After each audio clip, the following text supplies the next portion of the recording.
It's Birdman hanging out here for Birdman on the Mountain, and I'm with Mike Moffenbier at the Pinetop Morning, Rob. Coffee House and Roasting Company. So today we're going to talk about coffee beans and roasting. So now it's a misnomer, isn't it? It's not a bean. It's not a bean, it's a seed. Yeah. A lot of people, bean is, it looks like a bean, so we call them coffee beans. Right. But it actually is a seed. Every seed comes from a tree. Tree is between 14 and 16 feet in height, typically. Wow. One tree produces about 1 pound of coffee per year. Most people don't know that. So if you think about the inventory I have in the back, I've got about 12 tons of coffee back there. So that's a lot of trees. So, wow, that's a lot of trees. And a lot of it comes from Brazil. So like the rainforest you think about and like deforestation, everybody goes and gets excited. So that's when they talk about the impact of cutting down trees. If you cut down coffee trees. Yeah. Coffee is grown between the Tropics of Cancer and the Tropic of Capricorn around the equator. Mm-hmm. So high altitude, typically the better the coffee because it grows more slowly, much more well-developed, dense coffee. And that's Arabica coffee. It's grown at higher altitudes, above 800 meters in sea level. And then if a cat eats it, never mind. No, let's not go there. Not today. Not today. It's not really a cat. But anyways, that's a whole nother story. So it grows in the trees. Yep. It's handpicked. So do the trees flower and then they go to seed and that's how you get the seeds? Yeah, okay. They flower. They go to turn into a cherry. Looks exactly like a cherry. Okay. And every cherry most cherries have 2 seeds in them. There's about 10% of coffee beans that are called pea berry, and that pea berry only has 1 seed inside of a cherry. Okay. So it's a very unique coffee, and a lot of people think pea berry is something really special and unique. And it does I just envisioned Juan up there with his little burrow and the 2 things. You remember that ad? Yeah. Oh, yeah. Yeah. Sure wow. do. This is just a lot of harvesting. Yeah. So do they flower and seed like year round, or is there a coffee season? No, there's a season. Okay, there is a season. And seasons vary depending on what part of the world you're in. But during coffee season, the cherry pickers go out and they pick the cherries off of the trees. They take these cherries and they spread them on these huge beds and they rake them for days and days and days and let them heat in the sun. And what that does is the mucilage, the coating comes off of the cherry, and then all you have left is a seed, which is the coffee bean as we know it here in the U.S. Okay. So there's a whole lot of stuff that happens. Oh, yeah. Before you get it bagged in beans to get to here, and then we get a whole lot of process after that, right? So one of the things that we try to do here at Pinetop Coffee House and Roasting Company is we make sure that we buy fair trade certified coffee, which means that we're helping protect the local farmers so that they get their fair share of the revenue. Because coffee farmers make on average about $3 a day. And that's about what they make. And so we try to make sure that they get everything that they deserve. We also buy organic coffee here. Let's put this in a little perspective. So $3 a day, most people drink at least a coffee a day. Yeah. So they're paying more for the coffee than the guy making a lot of coffee. He does all the work. Okay. He does all the work. Wow. So those farmers, they gotta plant it. They gotta wait 5 years to produce it because it takes 5 years for a plant to produce a bean. And then they've got to pick it. They've got to do the initial production, right, which is the drying out of the coffee and getting it ready for production to send across the globe. And it's highly controlled. Coffee is the second most highest traded commodity in the world next to oil.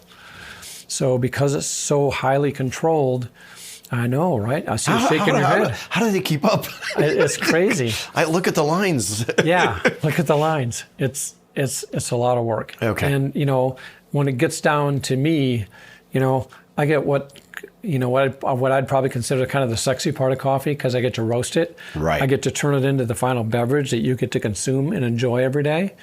And then the next day after I'm finished roasting and producing in the sexy part, I get to clean the roaster. So I get to sit back there with my butt in the air, cleaning the roaster out. So it's not all, it's not all just really fun.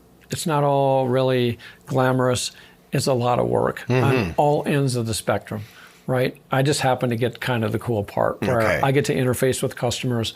I get to produce a fine cup of coffee that somebody's worked really hard for around the world to help send to me. Okay, so $3 a day, they're making these beans, or they're making these seeds, they're taking these things, they're raking it, do that. They end up in these bags, and the bag sizes are... About 160 pounds, yeah, between 150 and 165 pounds per bag. Each bag, is sent to the U.S. Via large transport. A lot of geopolitical things affect the transport of coffee. So right now we've got wars down along the Red Sea, which are affecting transport. We've got drought in Panama, which doesn't allow enough water in the Panama Canal to float the big containers through there. So there's a lot of other things that affect how I even get my coffee, let alone the final product that you get every single day. Okay. So as of late, of course, this is coming from out of the United States, so it's probably subject to a tariff. It is. Okay. So that happens. So there's multiple border crossings, though, to get to here, right? Sure, yeah. Okay. So it finally gets to you. How does it get delivered? Is it like UPS or what? I mean, No. I'm just curious. We use logistics carriers, long-range carriers. So most of the coffee that I get, not all of it, but most of it comes from Oakland, California. There's a big port down there. Okay. One of my main brokers is based out of Oakland, and I order coffee through them. They let me know what's available, when it's available, and I place a big order. It's shipped up here on a transport, delivered at my front door. I have a bunch of young, strong friends who help me move it into the shop and lift it up on top of those giant pallets back there because it's very heavy. Interesting. Yeah. Okay. So it gets here. It gets here. It sits here, and how long does it sit here for? Not very long. An entire full order of coffee will last me about 2 to 3 months, typically. And that is about $100,000 worth of coffee, my cost green. So I take that coffee, I roast it 20 to 25 pounds at a time. And usually when I roast... 160 pounds a bag. Yeah. So you get about 4, 5, 6 runs out of a bag. Okay. A bag. Okay. And I will roast that coffee.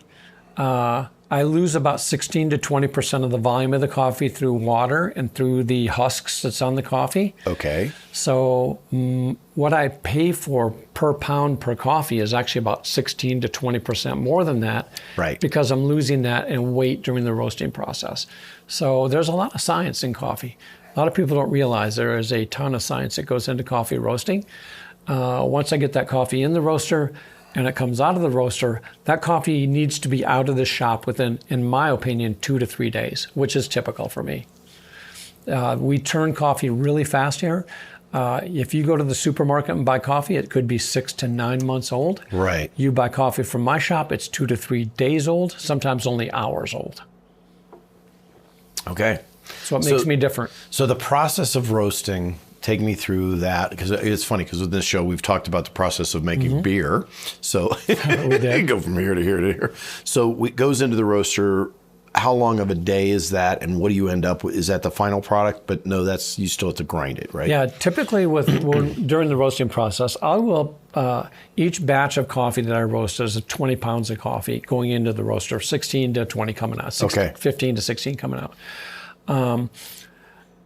I will roast typically between 200 and 400 pounds in a roasting session. Okay. So every session is about 30 minutes. Every roast is about 30 minutes. Okay. So if I'm roasting 200 pounds of coffee, it's going to take me 6 to 7 hours to roast that much coffee. Okay. So I never leave the roaster. I control the airflow. I control the temperature. I control everything during the roast of the process. So this isn't press it and forget it automated system. This isn't throwing a cake in the oven. This is literally managing the process throughout, because I'm controlling the amount of acids that are in the coffee, the types of acids that are in the coffee, the flavor profile throughout the roasting process. That's my job as a roast master. And there's some that are different, right? It's yes. They vary. Every single one is different. Okay. Yeah. I do 6 different blends here, plus a decaf. I use a beautiful organic coffee for my decaf, naturally decaffeinated using a water-based process. A lot of them use chemicals. I choose not to, because I'm buying good organic coffee. Nice. And we just try to make sure that every single time that somebody walks in my shop and they walk over to get a cup of coffee, it's the best they can get. Okay, so it's roasted. You put it in bags, or you put it in bins? I put it in bins, and then I transfer it to bags. Okay. So the bags of coffee that are on my shelf like I said, nothing's more than about three days old. And we just like to make sure everything is consistent on the shelf. And, it gives customers a chance to come in. If I have coffees on the shelf, I sample those coffees for them if they choose to. And they're always welcome to open the bag and smell the bag of coffee if they choose to. And, we do that very selectively. Okay, and then there's still more process to get to a cup of coffee. What happens after so it's roasted? We still have what we call beans, but we say seeds. Yeah. And we grind the coffee, obviously, and then we brew the coffee. So brewing there are a lot of different ways to brew coffee, but what I do here even the grind can vary, right? The grind can completely vary depending upon the type of coffee maker you use. So a French press or a cold brew will use a very coarse grind, or an espresso uses a very super fine grind. The coffee that I sell in my shop here on the counter is a drip grind, so it's a medium coarse grind. And all of that is based on extraction. So extraction is the key to coffee. Yep. So if you want a really great cup of coffee, you have to have that figured out. You have to have that managed where you get the maximum extraction and the right amount of, I'm not going to get too technical here, but total dissolved solids into the water to make the coffee the flavor profile that your customers desire. That's what I do. Yep. Okay. So then again, temperature of water, the amount of time through press, all of that factors. The type of water. Water is super important, right? Because water is 97% of coffee. There you go. So having really highly purified water, which I have here, I have the purest water the FDA would recognize in my shop, 99.9999% pure. That's a lot of nines, I know. But that water matters. Okay. And if you don't have the purest and the best water, you're not going to have the best coffee. And that's just a fact of life. And that's the base of the drink that we call coffee. Right. But then there's very few people that will then take that and drink it. Yeah, I'm one of them. It is like probably 0.9999. It's very low. Yeah. There's very few people we're the one percenters that drink black coffee. Because then they add sweetener, they add milk. And usually the milk or the alternative to the milk is of 80% or more. Yeah. Than the coffee. Drink. Yeah, and it's super important too, because one of the things that I try to work with my staff on is to make sure that they understand what we're trying to accomplish with the milk or with the alternative milk, right? Right. So if you want a really beautiful sweet latte, what you're trying to do is milk is made of 3 components: proteins, fats, and sugars. Mm-hmm. And what you're trying to do with milk is you're trying to pull the sugars forward in the milk because you want it to be a beautiful sweet latte when you serve it to them, right? You don't want it to be a harsh, bitter, burnt thing. You want it to be something that they're going to really enjoy. And so in order to be able to pull the sugars forward, there's a certain process in order to be able to steam that milk appropriately, in order to be able to froth it and be able to bring those sugars to the front of the drink and make a beautiful, sweet latte that when somebody walks out of the door, they're going like, wow, I can't wait to get back here tomorrow. Right. Okay, so I wanted to do this because a lot of people just think, oh yeah, you just take coffee, you throw it in there, you throw in the hot water on, you run through it. And right. So all of this matters. And temperature for the water, the temperature for the milk. All matters. The amount of time over temperature, all of that. It all matters. Yeah. The process of making a beautiful cup of coffee, it doesn't just fall out of the sky, right? Somebody's worked years and years on this. And I had the opportunity back in my corporate America days to attend Coffee University. So I got to go learn about cupping and bean and origin and all of the different factors that really matter in a beautiful cup of coffee. And that's what I try to bring to my shop every day. And when I get up in the morning, that's what I'm thinking about. Look at my shirt. What if coffee thinks about me too? That's a shirt. There you go. Okay, cool. So hopefully if you listened out there, you know a little more about coffee.